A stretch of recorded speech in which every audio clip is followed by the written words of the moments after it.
रहा है। हो रहा है, अटक गया एकदम।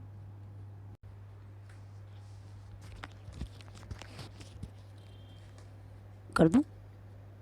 हाँ, अब हम देखते हैं कि बाल अपराध की परिभाषाएं अलग अलग समाजशास्त्रियों ने अपने अनुसार दी हुई हैं। बाल अपराध की सबसे अच्छी, सब सरल और अच्छे शब्दों में उन्होंने कहा है डॉक्टर सेथना ने। बाल अपराध में एक राज्य विशेष में उस समय प्रचलित कानून द्वारा निर्धारित एक निश्चित आयु से कम आयु के बच्चों या युवकों द्वारा किए गए अनुचित कार्यों का समावेश होता है। बच्चों क्या कह रहे हैं डॉक्टर सधेना?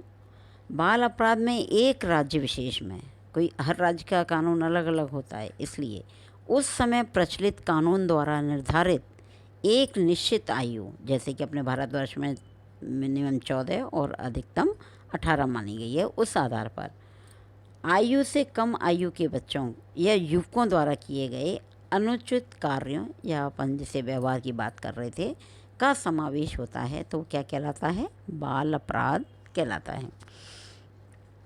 इसी तरीके से शंकर सहाय श्रीवास्तव ने कहा है कि बाल अपराधी वह है जो कि 7 वर्ष से 18 वर्ष तक की आयु का हो, जो अपने घर से बाहर अपने माँ बाप या संरक्षकों की आज्ञा के बिना रहता हो और अपने व्यवहार में वैयक्तिक और सामाजिक विघटन के प्रतिमान प्रदर्शित करता हो, ऐसा व्यक्ति क्या कहलाता है? बाल अपराधी कहलाता है।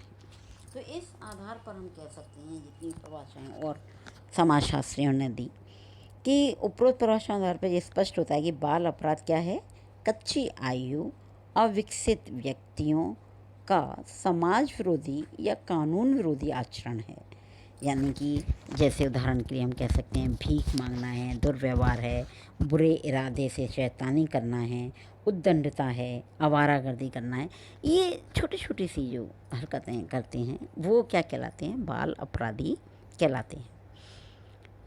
बाल अपराधी की अवधारणा में अगर हम देखें तो